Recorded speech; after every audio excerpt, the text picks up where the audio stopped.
செலோவை புறக்கணியுங்கள். செலோவின் மூத்த உறுப்பினர் தமிழ் மக்களிடம் கோரிக்கை. செம்மணிக்கு நீதி அமைச்சர் தலைமையில் வருகை தரவுள்ள விசேட குழு.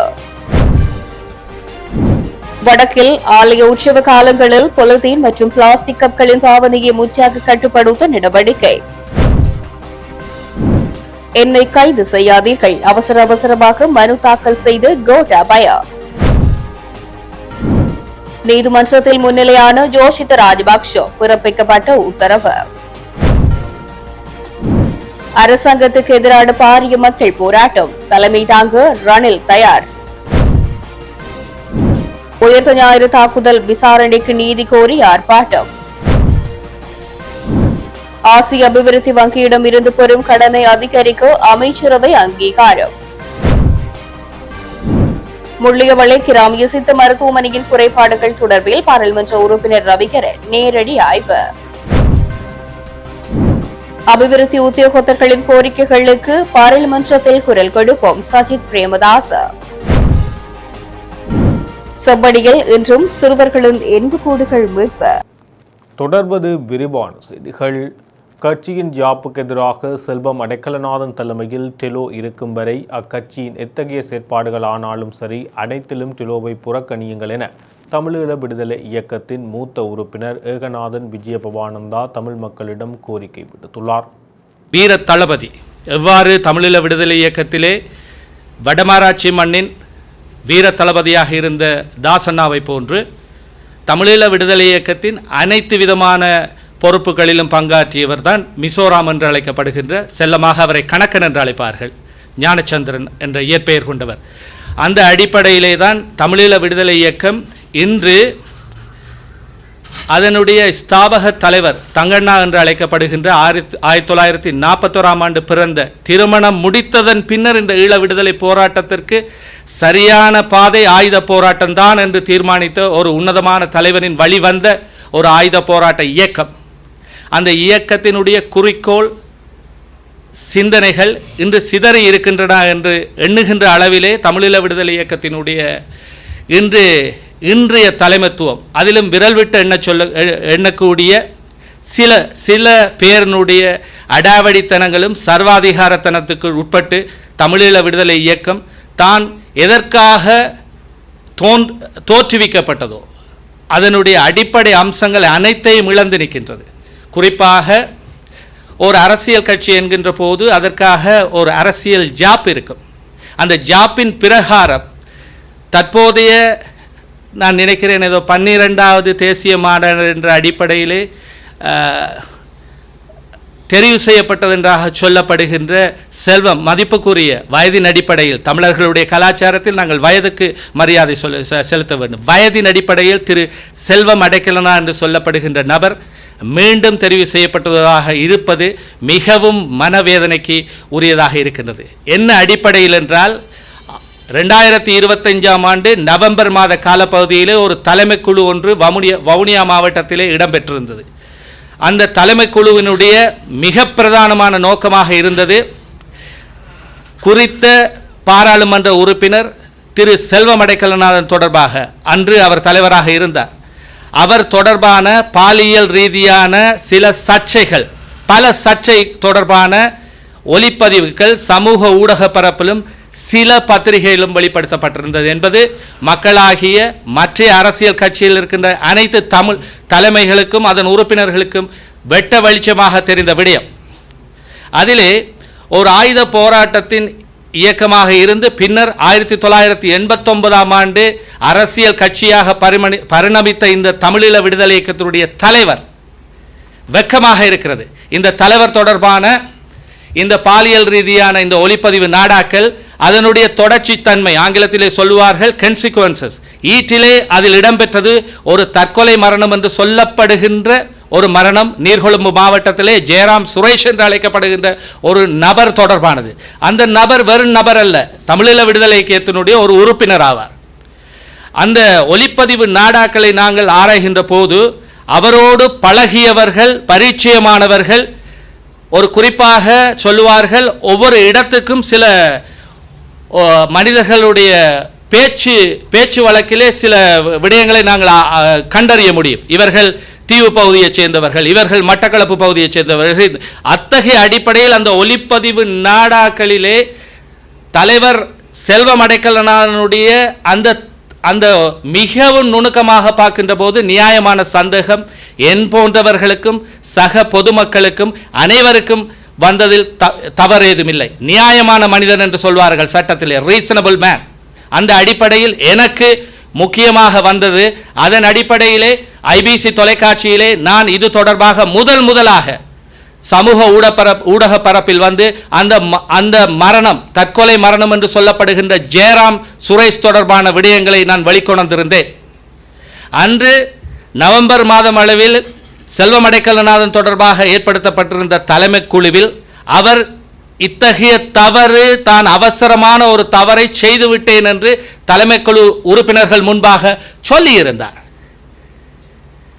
அந்த அடிப்படையில் அவர்கள் அந்த தலைமை குழு உறுப்பினர் நிகழ்நிலை சாட்சியங்கள் ஊடாக வெளிநாடுகளில் இருந்தவர்களும் அதாவது இலங்கையில் இருந்தவர்களும் அந்த தலைமை குழு உறுப்பினர்கள் அவர்கள் இவருடைய மரியாதை கருதி எழுத்தில் அதை வாங்கவில்லை. ஆனால் அவர் எழுத்தில் தான் தருவதாக உடன்பட்டிருந்தார். அதாவது ஜனவரி மாதம் அளவில் இடம்பெறுகின்ற தேசிய மாநாடு வரையிலாவது என்னை இத்தகைய விடயத்தில் தயவு செய்து பொறுமை காக்கும்படி நான் அன்றே இதை பற்றி பிரஸ்தாபித்திருந்தேன்.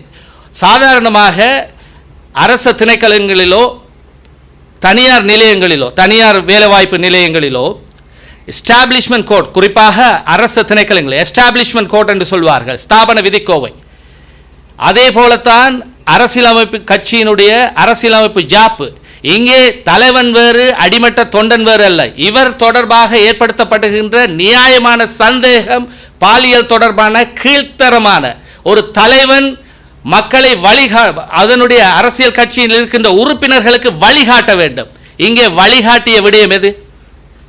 கீழ்த்தனமான சில பாலியல் ரீதியான காம குரோத ஈற்றிலே மரணத்தை ஏற்படுத்துகின்ற இந்த தீய எண்ணமுடைய இந்த தலைவர் செய்த செயல் நியாயமான மனிதன் என்ற அடிப்படையில் எனக்கு சந்தேகம் ஏற்பட்டிருந்தது. அதை பற்றி பிரஸ்தாபித்திருந்தேன். நான் ஒரு சட்டத்துறையை சார்ந்தவர் என்ற அடிப்படையிலே இலங்கையின் தண்டனை சட்ட கோவையின் அடிப்படையில் ஒரு தவறு ஒன்று இடம்பெற்றிருக்கின்றது என்று இலங்கையின் ஜனநாயக சோசலிச குடியரசின் குடிமகன் என்ற வகையிலே எவருக்கும் அதை சுட்டிக்காட்டுவதற்கான உரிமை உள்ளது. அது தெரிந்து அதை நாங்கள் செய்யாமல் விட்டால் எங்களுக்கு அதற்கான தண்டனையை அனுபவிப்பதற்கான காரணமும் இருக்கின்றது. அந்த அடிப்படையிலே நான் அதை பிரஸ்தாபித்திருந்தேன். ஒருவர் தலைமைத்துவத்தில் செய்கின்ற தவறு மற்றைய உறுப்பினர்களுக்கும் அது சாரும் என்ற அடிப்படையில் நான் அதை பிரஸ்தாபித்திருந்தேன். ஆனால் ஈற்றிலே நடந்தது என்ன? அவருக்கான கால அவகாசம் இரக்கத்தின் பேரிலோ கருணையின் பேரிலோ அல்லது அவரின் வயதின் அடிப்படையிலோ அல்லது அவர் கெஞ்சினாரா என்ன செய்தாரா தெரியவில்லை, அவருக்கு கால அவகாசம் கொடுக்கப்பட்டது. ஆனால் அவர் திருந்துவதாக இல்லை, மாறாக அவருடைய கபட நாடக வேடங்களின் அடிப்படையிலே மீண்டும் தான் தலைவராவதற்காக சில நடவடிக்கைகளை செய்தார். ஆனாலும் கட்சியில் இருக்கின்ற இரண்டாம் நிலை தலைவர்களாக அன்று பதித்தலைவராக இருந்த ஹென்றி மகேந்திரன், பிரசன்னா அண்ணா அவர்கள், வடமாகாண சபை முன்னாள் உறுப்பினர் சபா ஹுவதாஸ் போன்றவர்கள் இது தொடர்பாக, வினோதராலிங்கம் முன்னாள் பாராளுமன்ற உறுப்பினர் இது தொடர்பாக இறுக்கமான நடவடிக்கையை செய்திருந்தார்கள். ஆனாலும் அவர்கள் ஒரு மரியாதை நிமித்தம் கருதி இவர் தானாகவே அவர் கூறியவாறு ஜனவரி மாதம் அளவில் அந்த தேசிய மாநாட்டிலே தான் தலைவராக மீண்டும் நான் தெருவிலே நிற்க மாட்டேன் என்ற அடிப்படையில் இவருக்கு அப்படியான ஒரு பரிதாப நிலை கருதி இவருக்கான ஒரு விட்டுக் கொடுப்பை செய்திருந்தார்கள். ஆனால் அவர்கள் செய்தது அன்று தவறு. அன்றே நவம்பர் மாதம் அளவிலே அந்த தலைமைக்குழு கூட்டத்திலே இவர் தொடர்பான பாலியல் ரீதியான இந்த குறித்த அந்த ஒலிப்பதிவு நாடாவின் அடிப்படையிலே அந்த பாலியல் அதில் அவர் குறிப்பிடுகிறார். வெட்கக்கேடான செயல், சிறுவர் துஷ்பிரயோகம் என்று சொல்வார்கள், சைல்டு அபியூஸ். அதாவது 16 வயதுக்கு உட்பட்ட அவருடைய வாக்குமூலம், அவருடைய குரலை ஒத்த வாக்குமூலம். இப்பொழுது என் மீது சட்டம் பாயலாம். எவ்வாறு? நான் அதற்கு எதிராக நான் சொல்லுவேன், நான் டிஃபென்ஸ் எடுப்பேன். எவ்வாறு என்றால், அவர் தனது பாராளுமன்றத்தினுடைய சிறப்புரிமைகள் பதுங்கிக் கொண்டு தன் மீது தன் குரலை ஒத்து வெட்டி ஒட்டி வெட்டியொட்ட என்று சொல்லப்படுகின்ற அடிப்படையில் இவருக்கு யார் சொன்னார்கள் வெட்டியொட்ட என்று? ஒரு நிபுணத்துவ சான்றினூடாக இவர் நிரூபித்திருக்கின்றாரா? அந்த ஒலிப்பதிவு நாடாக்கள் எண்ணற்றவை. அதிலே ஒரு ஒரு கொமன் அதாவது நாங்கள் ஒரு ஒரு ஒரு ஒரு ஒரு ஒரு விடயத்தை நாங்கள் அங்கே ஒரு ஃபேக்ட் நிகழ்வு ஒன்று இடம்பெற்றதுக்கான அடிப்படை நியாயமான சந்தேகம், அதாவது 3 பேர் அதில் சம்பந்தப்படுகிறார், 4 பேர், அதை விட கூடுதலான ஆட்கள், முக்கியமாக 3 பேர், 2 ஆண்களின் குரல் தொடர்பட்டிருக்கின்றது. அதில் செல்வம் அடைக்கலனாருடைய குரலை ஒத்த நியாயமான சந்தேகத்தை ஏற்படுத்தக்கூடிய அந்த குரல் பல இடங்களிலே சொல்லப்படுகிறது. ஈட்டிலே சொல்லுகின்றார், நான் உன்னை ரிவெஞ்ச் எடுப்பேன், நான் உன்னை சும்மா விட மாட்டேன், நான் உன்னை ரிவெஞ்ச் எடுப்பேன். ரிவெஞ்ச் என்ன கிஸ் பண்ணுறதா? இல்லை, ரிவெஞ்ச், நான் உன்னை பழி வாங்குவேன். ஒரு பொறுப்பு வாய்ந்த தலைவர் அதில் இன்னொரு விடயத்தை சொல்லுகிறார், நான் இதுவரை காலமும் நான் தமிழீழ விடுதலை இயக்கத்தின் தலைவராக இருந்திருக்கின்றேன், பாராளுமன்ற உறுப்பினராக இருந்திருக்கின்றேன், நீ என்னை இவ்வாறு செய்கின்றாய் என்ற பொறுப்பும். இன்று பாருங்கள், சமகாலத்திலே மக்களுடைய வாக்கு பிச்சைகளை பெற்று பாராளுமன்ற உறுப்பினர்களாக வந்தவர்கள் தொடர்பில் வருகின்ற சர்ச்சைகளை பாருங்கள், உயர்ந்த சபையிலே பேசுகின்ற விடயங்களை பாருங்கள், சாதாரணமாக பொது இடங்களில் அவர்கள் நடக்கின்ற நடவடிக்கைகளை பாருங்கள். வெட்கமாக இருக்கிறது, வேதனையாக இருக்கின்றது. இத்தகைய அடிப்படையில் தான் தமிழீழ விடுதலை இயக்கம் புனர் நிர்மாணம் அமைக்கப்பட வேண்டும். தலைமைத்துவத்தினுடைய தவறுகள் தட்டி கேட்கப்பட்டால் அவர்களுக்கு என்ன நடந்தது? அவர்கள் தலைமை குழுவிலே இருந்த அந்த 5 பேரும், குறிப்பாக வடமாகாண சபை உறுப்பினர் சபாஹுதாஸ், முன்னாள் பாராளுமன்ற உறுப்பினர் வினோராலிங்கம், பிரசன்னா அண்ணா, ஹென்றி அண்ணா மற்றும் முல்லைத்தீவைச் சேர்ந்த புவனேஸ்வரன் என்கின்ற அந்த அண்ணாக்கள், இவருடைய தவறை சுட்டிக்காட்டியதன் அடிப்படையில் அவர்கள் இன்று வெளியே நிற்கின்றார்கள். வடமாகாணத்தில் முன்னெடுக்கப்படும் அனைத்து அபிவிருத்தி திட்டங்களின் விவரங்களும் கட்டாயமாக உத்தியோகபூர்வ இணையதளங்களில் காட்சிப்படுத்தப்பட வேண்டும் என அதிகாரிகளுக்கு ஆளுநரால் அறிவுறுத்தப்பட்டுள்ளது. வடக்கு மாகாண நிதி திட்டமிடல், சட்டம் ஒழுங்கு, காணி, மின்சக்தி, வீடமைப்பு மற்றும் நிர்மாணம், சுற்றுலா, உள்ளூராட்சி, மாகாண நிர்வாகம், கிராம அபிவிருத்தி, வீதி அபிவிருத்தி, மோட்டார் போக்குவரத்து மற்றும் போக்குவரத்து அமைச்சின் மாதாந்த முன்னேற்ற மீளாய்வு கூட்டம் ஆளுநர் செயலகத்தில் இன்றைய தினம் செவ்வாய்க்கிழமை நடைபெற்றது. குறித்த கூட்டத்தின் நிறைவில் பிரதம செயலாளர்களினால் சில முக்கிய அறிவுறுத்தல்கள் அதிகாரிகளுக்கு வழங்கப்பட்டன. அதில் குறிப்பாக தகவல் அறியும் உரிமைக்கான ஆணைக்குழுவின் வழிகாட்டல்களுக்கு அமைய மாகாணத்தில் முன்னெடுக்கப்படும் அனைத்து அபிவிருத்தி திட்டங்களின் விவரங்களும் கட்டாயமாக உத்தியோகபூர்வ இணையதளங்களில் காட்சிப்படுத்தப்பட வேண்டும் என்று அறிவுறுத்தப்பட்டது. இந்த விசேட மீளாய்வு கூட்டத்தில் வடக்கு மாகாண பிரதம செயலாளர், ஆளுநரின் செயலாளர், உள்ளூராட்சி அமைச்சின் செயலாளர்கள், பிரதம செயலாளர்கள் என்று பலர் கலந்து கொண்டிருந்தனர். தான் முன்னெடுத்த புலனாய்வு விசாரணைகள் மற்றும் சேகரித்த ரகசிய தகவல்கள் அனைத்தையும் சுரேஷ் சாலே தனது கணினியில் சேமித்து வைத்திருக்கலாம் என முன்னாள் பாராளுமன்ற உறுப்பினர் வாசுதேவ நாணயக்கார தெரிவித்துள்ளார். மேலும் தனது கணினிக்கான கடவுச்சொல்லை வழங்கினால் தற்போதைய விசாரணை அதிகாரிகள் அந்த தகவல்களை கைப்பற்றி தமக்கு சாதகமாக பயன்படுத்தக்கூடும் என்ற அச்சம் சுரேஷ் சாலேவுக்கு இருக்கலாம் என்றும் வாசுதேவ சுட்டிக்காட்டினார். கொழும்பில் இடம்பெற்ற செய்தியாளர் சந்திப்பொன்றின் போது அவர் மேற்கண்டவாறு குறிப்பிட்டுள்ளார். தொடர்ந்தும் தெரிவிக்கையில், உயிர்த்த ஞாயிறு குண்டு தாக்குதல் விவகாரத்தில் ஓய்வு பெற்ற மேஜர் ஜெனரல் சுரேஷ் சாலே கைது செய்யப்பட்டு முன்னெடுக்கப்படும் விசாரணைகள் தற்போதைய அரசியல் சூழலில் தேவையற்ற ஒரு குழப்பத்தையே தோற்றுவித்துள்ளது. இந்த முழு விவகாரமும் தற்போதைய நிலையில் அரசியல் மயப்படுத்தப்பட்டுள்ளதுடன் பிரதான ஊடகங்கள் அனைத்தும் இதையே முதன்மைப்படுத்தி செய்திகளை வெளியிட்டு வருகின்றன. சுரேஷ் சாலே தொடர்பில் நாட்டில் இருவேறு அரசியல் கருத்துக்கள் மோதிக்கொள்வதனை நாம் காண்கின்றோம். கோட்டபய ராஜபக்சவை ஆட்சிபீடம் ஏற்றுவதற்காகவே சுரேஷ் சாலேயின் வழிநடத்தலில் உயிர்த்த ஞாயிறு தாக்குதல் நடத்தப்பட்டதாக ஒரு தரப்பினர் கூறுகின்றனர். மறுபுறத்தில் கோட்டபய ராஜபக்சவை இவ்விவகாரத்தில் சிக்க வைப்பதற்காகவே சாலே கைது செய்யப்பட்டுள்ளதாக மற்றொரு தரப்பினர் வாதிடுகின்றனர். இவ்வாறு இருவேறு அரசியல் தரப்புகள் மோதிக்கொள்வதனால் தேவையற்ற குழப்ப நிலை நாட்டில் ஏற்பட்டுள்ளது. இந்த விவகாரத்தை ஒரு சாதாரண விசாரணை போக்கில் கொண்டு செல்ல அனுமதித்திருக்க வேண்டும். சலைவை கைது செய்து நீதிமன்றத்தில் முன்னிறுத்தி அங்கு அவர் வழங்கும் வாக்குமூலங்களின் அடிப்படையில் நீதிமன்றம் அடுத்த கட்ட தீர்மானத்தை எடுத்திருக்க முடியும். அதனை விடுத்து தற்போது சகல தரப்பினரும் பிரிந்து நின்று முழு பிரச்சனையையும் ஒரு அரசியல் பகையாகவும் மோதலாகவும் மாற்றியுள்ளனர். சுரேஷ் சாலே என்பவர் நாட்டின் ஒரு முக்கிய ராணுவ அதிகாரி என்பதை நாம் அறிவோம். கடந்த காலங்களில் எத்தனையோ முக்கிய ராணுவ அதிகாரிகள் விசாரணைக்குட்படுத்தப்பட்டுள்ளனர், சிறையில் அடைக்கப்பட்டுள்ளனர், தண்டனைகளுக்கு முகம் கொடுத்துள்ளனர். அவ்வாறு இருக்கையில் இந்த விவகாரத்தை மாத்திரம் ஏன் இவ்வளவு பெரிய அரசியல் விவாதமாக மாற்ற வேண்டும்? இருதரப்பிலும் முன்னெடுக்கப்படும் விவாதங்கள் காரணமாகவே இந்த முழு பிரச்சினைக்கும் தேவையற்ற அரசியல் சாயம் பூசப்பட்டுள்ளது. எந்தவொரு அரசாங்கமும் தமக்கு நம்பிக்கையற்றவர்களை உயர் பதவிகளில் அமர்த்துவதில்லை. எனவே இந்த அரசாங்கத்தின் கீழ் ரவி செனவிரத்ன மற்றும் ஷானியா பேசகர் ஆகியோர் பதவிகளை பெற்றுக் கொண்டமை குறித்து குற்றம் சாட்டுவதில் அர்த்தமில்லை. அதேவேளை சலே தற்போது மிகவும் ஆபத்தான நிலையில் மருத்துவமனையில் சிகிச்சை பெற்று வருவதாக அவரது குடும்பத்தினர் தெரிவிக்கின்றனர். விசாரணைகளின் போதோ அல்லது தடுப்பு காவலில் வைக்கப்படும் போதோ கைதிகள் பல்வேறு துன்புறுத்தல்களுக்கு உள்ளாவது இன்று நேற்று நடக்கும் ஒரு விடயமல்ல. அது கடந்த காலங்களில் தொடர்ச்சியாக இடம்பெற்று வருகின்றது.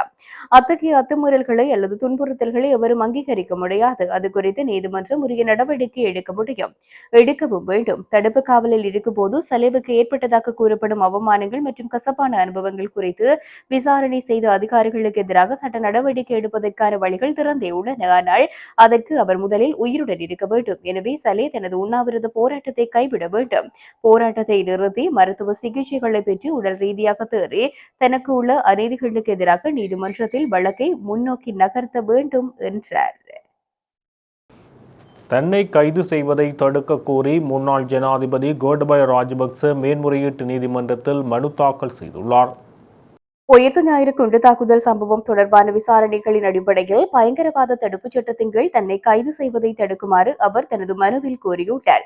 சட்டத்தரணி சனத் விஜயவர்தன மூலம் தாக்கல் செய்யப்பட்ட இந்த மனுவில் போலீஸ் மா அதிபர், குற்றப்புலனாய்வு திணைக்களத்தின் பணிப்பாளர் ஷானியா பேசகர் மற்றும் குற்றப்புலனாய்வு திணைக்களத்தின் விசேட புலனாய்வு பிரிவின் பொறுப்பாசிரியர் மாதவ குணவர்த்தன ஆகியோர் பிரதிவாதிகளாக குறிப்பிடப்பட்டுள்ளனர். ஜோசித ராஜபக்ச தாக்கல் செய்த சீராய்வு மனு மீதான விசாரணைகளை மேன்முறையீட்டு நீதிமன்றம் நிறைவு செய்துள்ளதுடன் அதற்கான கட்டளையை ஜூலை மாதம் 3ஆம் தேதி வெளியிடுவதாக அறிவித்துள்ளது. பண மோசடி தடுப்பு சட்டத்தின் கீழ் தமக்கு எதிராக சட்டமா அதிபரால் தாக்கல் செய்யப்பட்டுள்ள வழக்கில் சதித்திட்டம் என்ற குற்றச்சாட்டை முன்னோக்கி கொண்டு செல்ல முடியாது என தீர்ப்பளிக்குமாறு கோரி ஜோஷித ராஜபக்சவினால் மறு ஆய்வு மனு ஒன்று சமர்ப்பிக்கப்பட்டிருந்தது. இந்த மனு இன்று விசாரணைக்கு எடுத்துக் கொள்ளப்பட்ட போது மனுதாரரான ஜோஷித ராஜபக்ச சார்பில் சட்டத்தரணி ஹஃபீல் ஃபாரிஸ் பல விடயங்களை முன்வைத்துள்ளார். இதன்போது சட்டமா அதிபர் சார்பில் பிரதிமன்ற அடியார் நாயக்கும் ஜனக பண்டார விடயங்களை முன்வைத்துள்ளார். இதனையடுத்து விசாரணைகளை நிறைவு செய்த நீதியரசர்களான அமல் ரணராஜா மற்றும் சுமுது பிரேமச்சந்திர ஆகியோரை கொண்டு மேன்முறையீட்டு நீதிமன்ற நீதியரசர்கள் குழாம் இந்த முடிவை அறிவித்துள்ளது. முன்னாள் ஜனாதிபதி மஹிந்த ராஜபக்சவின் புதல்வரான ஜோஷித ராஜபக்ச இன்றைய தினம் 16ஆம் தேதி மேல்முறையீட்டு நீதிமன்றத்தில் முன்னிலையாகியுள்ளார். பண மோசடி தடுப்பு சட்டத்தின் கீழ் தமக்கு எதிராக சட்டமா அதிபரால் தாக்கல் செய்யப்பட்டுள்ள வழக்கில் சதித்திட்டம் என்ற குற்றச்சாட்டை முன்னோக்கி கொண்டு செல்ல முடியாது என தீர்ப்பளிக்குமாறு கோரி ஜோஷித ராஜபக்சவினால் மறு ஆய்வு மனு ஒன்று சமர்ப்பிக்கப்பட்டிருந்தது. தற்போதைய தேசிய மக்கள் சக்தி அரசாங்கத்துக்கு எதிராக பாரிய மக்கள் போராட்டம் ஒன்றை ஏற்பாடு செய்து அதுக்கு தலைமை தாங்க முன்னாள் ஜனாதிபதி ரணில் விக்ரமசிங்க தயாராகியுள்ளதாக தெரிவிக்கப்பட்டுள்ளது. விலைவாசி உயர்வு, பணவீக்கம் மற்றும் விவசாயிகள் பிரச்சினை போன்ற முக்கிய பிரச்சினைகளை முன்வைத்து குறித்த போராட்டம் நடைபெறவுள்ளது. கொழும்பின் முக்கிய கேந்திர இடம் ஒன்றில் பாரிய ஆர்ப்பாட்ட பேரணி அல்லது பொதுக்கூட்ட வடிவத்தில் அரசாங்கத்துக்கு எதிரான முதலாவது பாரிய எதிர்ப்பு போராட்டத்தை மேற்கொள்வதற்கு ரணில் விக்ரமசிங்கவுக்கு நெருக்கமானவர்கள் உத்தேசித்துள்ளனர். ராஜபக்ஷ தரப்பு சட்ட சிக்கல்களில் சிக்கி பலமான முறையில் அரசியல் செயல்பாடுகளை முன்னெடுக்க முடியாத நிலைக்கு தள்ளப்படும் வரை ரணில் தன் அரசியல் மீள்வருகையை ஒத்தி வைத்திருந்ததாக அவருக்கு நெருக்கமான வட்டாரங்கள் தெரிவித்துள்ளன. தற்போதைய காலகட்டத்தில் ராஜபக்ஷ தரப்பு சிக்கல்களை எதிர்கொள்ள தொடங்கி இருக்கும் சூழலில் தனது அரசியல் மீள்வருகைக்கு பொருத்தமான காலகட்டமாக தற்போதைய சூழலை ரணில் விக்ரமசிங்க கருத முற்பட்டுள்ளார். அதன் பிரகாரம் எதிர்வரும் ஜூலை மாத இறுதிக்குள் ரணிலின் மீள் அரசியல் பிரவேசம் மற்றும் அரசாங்கத்துக்கு எதிரான செயல்பாடுகளின் தொடக்கம் என்பன நிகழக்கூடும் என்று அவருக்கு நெருக்கமான வட்டாரங்களில் இருந்து தெரிய வந்துள்ளது. உயிர்த்த ஞாயிறு தாக்குதலின் சூத்திரதாரிகளை கண்டறிந்து நீதியை நிலைநாட்ட வேண்டும் என்ற கோரிக்கையுடன் சமூக நீதி கட்சி, சமூக அமைப்புகள் மற்றும் சமூக செயற்பாட்டாளர்கள் இணைந்து ஏற்பாடு செய்த அமைதி ஆர்ப்பாட்டம் இன்று நண்பகல் கொழும்பு கோட்டை ரயில் நிலையத்துக்கு முன்பாக நடைபெற்றது. இந்த ஆர்ப்பாட்டத்தில் பாரபட்சமற்ற விசாரணை நடாத்தப்பட வேண்டும் என்றும் வலியுறுத்தியுள்ளனர். சமூக நீதிக்கான அமைப்பின் தலைவர் அர்க்கம் முனீர் தலைமையில் நடைபெற்ற இந்த நிகழ்வில் சட்டத்தரணி ஹிராஸ் கிஸ்புல்லா உள்ளிட்ட பலரும் கலந்து கொண்டுள்ளனர். ஆசிய அபிவிருத்தி வங்கியிடமிருந்து நடப்பு ஆண்டில் கொள்கை சார்ந்த கடன் வசதிகளின் கீழ் பெறப்படும் நிதியுதவியை மேலும் அதிகரிப்பதற்கு அமைச்சரவை அங்கீகாரம் வழங்கியுள்ளது. நிதி திட்டமிடல் மற்றும் பொருளாதார வளர்ச்சி அமைச்சர் என்ற ரீதியில் ஜனாதிபதியினால் சமர்ப்பிக்கப்பட்ட முன்மொழிவுக்கு இந்த அனுமதி வழங்கப்பட்டுள்ளது. கடந்த மார்ச் 16ஆம் தேதி நடைபெற்ற அமைச்சரவை கூட்டத்தில் ஆசிய அபிவிருத்தி வங்கியிடமிருந்து இந்த ஆண்டில் $380 மில்லியன் கடனுதவியை பெற்றுக்கொள்ள ஏற்கனவே ஒப்புதல் அளிக்கப்பட்டிருந்தது. இதில் $100 மில்லியன் நாட்டின் வர்த்தகம், முதலீடு மற்றும் தொழில்துறை மேம்பாட்டு திட்டத்திற்காக ஒதுக்கப்பட்டிருந்தது. தற்போது உலகளவில் ஏற்பட்டுள்ள மத்திய கிழக்கு நெருக்கடி காரணமாக எழுந்துள்ள பொருளாதார நிச்சயமற்ற தன்மை மற்றும் காலநிலை பேரழிவுகள் ஆகிய சவால்களுக்கு முகம் கொடுக்க இலங்கைக்கு உதவ ஆசிய அபிவிருத்தி வங்கி முன்வந்துள்ளது. அதற்கு வர்த்தக மற்றும் தொழில்துறை மேம்பாட்டு திட்டத்துக்காக ஏற்கனவே ஒதுக்கப்பட்ட $100 மில்லியன் மேலும் $100 மில்லியன் மேலதிக நிதியாக வழங்க ஆசிய அபிவிருத்தி வங்கி உடன்பட்டுள்ளது. இதன் மூலம் இந்த குறிப்பிட்ட திட்டத்திற்கான மொத்த கடனுதவி $200 மில்லியன் உயர்த்தப்பட்டுள்ளது. இந்த கூடுதல் நிதியை பெற்றுக் கொள்வதற்கான அடுத்த கட்ட சட்ட ரீதியான நடவடிக்கைகளை முன்னெடுப்பதற்கே அமைச்சரவை தற்போது அனுமதி வழங்கியுள்ளது. வன்னி மாவட்ட பாராளுமன்ற உறுப்பினர் துரைராசா ரவிகரன் இன்று முள்ளியவளை கிராமிய சித்த மருத்துவமனைக்கு நேரில் சென்று அங்குள்ள குறைபாடுகள் தொடர்பில் ஆய்வுகளை மேற்கொண்டுள்ளார். மக்கள் முன்வைத்த கோரிக்கைகள் மற்றும் முன்னதாக மேற்கொள்ளப்பட்ட தரவு சேகரிப்புகளின் தொடர்ச்சியாக மேற்கொண்ட இந்த விஜயத்தின் போது மருத்துவமனையின் அமைவிடம், கட்டிட வசதிகள், ஆளணி பற்றாக்குறை உள்ளிட்ட பல்வேறு குறைகள் நேரடியாக பார்வையிடப்பட்டதுடன் மருத்துவ பொறுப்பதிகாரியுடன் விரிவான கலந்துரையாடலும் இடம்பெற்றது. அது தொடர்பில் மேலும் தெரிய வருகையில், முல்லைத்தீவு மாவட்டத்தில் உள்ள சுதேச மருத்துவமனைகளின் குறைபாடுகள் தொடர்பான தகவல்களை திரட்டும் நோக்கில் 17/9/2025 அன்று வள மேம்பாட்டு தரவு கோரல் கடிதம் அனுப்பப்பட்டிருந்தது. அதற்கு 2/4/2026 அன்று கிடைத்த பதிலில் முள்ளியவளை கிராமிய சித்த மருத்துவமனையின் பல்வேறு குறைபாடுகள் சுட்டிக்காட்டப்பட்டிருந்தன. இதன் தொடர்ச்சியாகவே இன்றைய நேரடி ஆய்வு மேற்கொள்ளப்பட்டது. தற்போது குறித்த மருத்துவமனை தற்காலிக கட்டடத்தில் இயங்கி வருவதுடன் நோயாளர்களின் எண்ணிக்கை தொடர்ச்சியாக அதிகரித்து வருகின்றது. இந்நிலையில் வெளிநோயாளர் பிரிவு, உள்நோயாளர் பிரிவு, பஞ்சகர்மா சிகிச்சை பிரிவு மற்றும் மூலிகை தோட்டம் போன்ற அத்தியாவசிய வசதிகளுக்கான தேவை இருந்த போதிலும் வினைத்திறனாக சேவை வழங்குவதில் சவால்கள் நிலவுவதாக மருத்துவ பொறுப்பதிகாரி தெரிவித்துள்ளார். 2025ஆம் ஆண்டில் 7,575 வெளிநோயாளர்களும் 751 தொடர் சிகிச்சை நோயாளர்களும் சிகிச்சை பெற்றுள்ளனர். மாதம் சராசரியாக 700 நோயாளர்கள் வருகை தந்துள்ளனர். 2026ஆம் ஆண்டின் முதல் 5 மாதங்களில் 3,708 நோயாளர்கள் சிகிச்சை பெற்றுள்ளதுடன் இம்மாதம் 15ஆம் தேதி வரை 445 பேர் வருகை தந்துள்ளனர். மேலும் விடுதி வசதிகளுடன் இயங்க வேண்டிய இம்மருத்துவமனை தற்போது வெளிநோயாளர் சேவையுடன் மட்டுப்படுத்தப்பட்ட நிலையில் இயங்குவதனால் நீண்டகால சிகிச்சை, தங்கியிருந்து சிகிச்சை பெறுதல் மற்றும் நோயாளர் கண்காணிப்பு போன்ற தேவைகளில் மக்கள் சிரமங்களை எதிர்நோக்குகின்றனர். ஆளணி பற்றாக்குறை தொடர்பில் அனுமதிக்கப்பட்ட 13 பணியிடங்களில் தற்போது மருத்துவ பொறுப்பதிகாரி ஒருவரும் 2 பணியாளர்களுமாக மொத்தம் 3 பேர் மட்டுமே பணிபுரிவதாக தெரிவிக்கப்பட்டது. இந்நிலையில் பதிலீடு விடுவிக்கப்பட்ட சுதேச மருத்துவர்களுக்கான பணி வெற்றிடங்கள் மிக விரைவில் நிரப்பப்படும் என சுதேச மருத்துவத்துறை ஆணையாளர் மற்றும் வடமாகாண பிரதம செயலாளர் ஆகியோர் கடந்த 2026/6/3 அன்று நடைபெற்ற முல்லைத்தீவு மாவட்ட ஒருங்கிணைப்பு குழு கூட்டத்தில் உறுதியளித்துள்ளதாக ரவிகரன் குறிப்பிட்டார். மேலும் முள்ளியவளை கிராமிய சித்த மருத்துவமனைக்கு நிரந்தர இடவசதி ஏற்படுத்தும் நோக்கில் மாற்றுக்காணி ஒதுக்கீடு தொடர்பில் பிரதேச செயலாளர் மற்றும் மாவட்ட செயலாளருடன் கலந்துரையாடுவதாகவும், மருத்துவமனையின் சேவைகளை மேம்படுத்த தேவையான ஆளணி மற்றும் உட்கட்டமைப்பு வளங்களை பெற உரிய மட்டங்களில் கலந்துரையாடி பொருத்தமான நடவடிக்கை மேற்கொள்ளப்படும் என்றும் அவர் தெரிவித்தார். எமது நாட்டின் 15,000 அபிவிருத்தி உத்தியோகத்தர்கள் மற்றும் பொருளாதார அபிவிருத்தி உத்தியோகத்தர்களுக்காக வேண்டி நாம் பாராளுமன்றத்தில் குரல் எழுப்புவோம், அவர்களின் நியாயமான கோரிக்கைகளை வென்றெடுக்க நடவடிக்கை எடுப்போம் என எதிர்க்கட்சித் தலைவர் சஜித் பிரேமதாச தெரிவித்துள்ளார். அபிவிருத்தி உத்தியோகத்தர்களுடன் இன்றைய தினம் எதிர்க்கட்சித் தலைவர் அலுவலகத்தில் நடைபெற்ற கலந்துரையாடலின் போது அவர் இதனை குறிப்பிட்டுள்ளார். அவர் தொடர்ந்தும் தெரிவிக்கையில், இலவச கல்வியினூடாக கல்வியையும் பட்டத்தையும் பெற்ற இவர்கள் தங்களின் சில தேவைகளை பூர்த்தி செய்து கொள்வதற்காக சேவை பிரமாண குறிப்பு உருவாக்கப்படுவதற்கு முன்னரே பணியில் அமர்த்தப்பட்ட போதிலும் இதுவரை அவர்களுக்கான சேவை பிரமாண குறிப்பு உருவாக்கப்படவில்லை. அரசு சேவையில் ஈடுபட்டுள்ள இவர்களுக்கு முறையான ஆட்சேர்ப்பு பரீட்சை, சமமான சம்பள அளவு அல்லது பதவி உயர்வு முறைகள் கூட இதுவரையில் உருவாக்கப்படவில்லை. பட்டத்திற்கு ஏற்ற பதவிகள் இல்லாமை மற்றும் பட்டத்தை விட குறைந்த தகைமைகளை கொண்டவர்கள் இப்பட்டதாரிகளை கண்காணிக்கும் நிலை போன்ற பிரச்சினைகள் காணப்படுகின்றன. இந்த அநீதிக்கு எதிராக நான் முன்னேற்பேன். பொருளாதார அபிவிருத்தி உத்தியோகத்தர் என்ற பெயர் பொருத்தமற்றது என கூறி அது சமூக அபிவிருத்தி உத்தியோகத்தர் என மாற்றப்பட்டுள்ளது.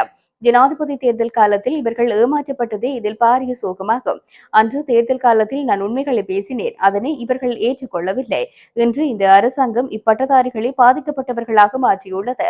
இவர்களை பிரதிநிதித்துவப்படுத்தி பாராளுமன்றம் சென்றவர்கள் கூட இன்று இப்பட்டதாரிகளை மறந்துவிட்ட போதிலும் இவர்களுக்காக ஐக்கிய மக்கள் சக்தி தொடர்ந்தும் போராடும். அடுத்த வாரம் பாராளுமன்றத்தில் இது குறித்து அவதானத்தை திருப்புவேர். சிரேஷ்ட பிரஜைகள் மற்றும் ஓய்வூதியர்களின் 10 லட்சம் மற்றும் 15 லட்சம் வரையான சேமிப்புகளுக்கு 15% வட்டி வழங்கப்பட்ட போதிலும் அதுவும் தற்போது பறிக்கப்பட்டுள்ளன. விவசாயிகளின் விதை மற்றும் உரங்களுக்கான மானிய விலை மற்றும் உத்தரவாத விலைகளும் இன்னும் வழங்கப்பட்ட பாடில்லை. ஒவ்வொரு விவசாயியும் கடுமையான நெருக்கடிக்குள்ளாகியுள்ளனர். பொய்களை கூறியே மக்களை இந்த அரசாங்கம் திசை திருப்பியுள்ளது. மீனவர்களுக்கு வழங்குவதாக கூறப்பட்ட வளங்களும் சலுகைகளும் கூட குறைக்கப்பட்டிருக்கின்றன. நாடும் மக்களுமே இவர்களால் ஏமாற்றப்பட்டிருக்கின்றார்கள். 30 நாட்கள் வாழ்வதற்கு இந்த 17,000 ரூபாய் போதுமானதா என்று மீண்டும் ஒருமுறை சிந்தித்து பார்க்க வேண்டும். தற்போதைய அரசாங்கம் தமக்கு சாதகமான வெகுஜன கருத்தை உருவாக்குவதற்காக சூசகமாக தமக்கு சார்பான சமூக ஊடகங்களை பயன்படுத்தி காய் நகர்த்தி வருகின்றது என்றார்.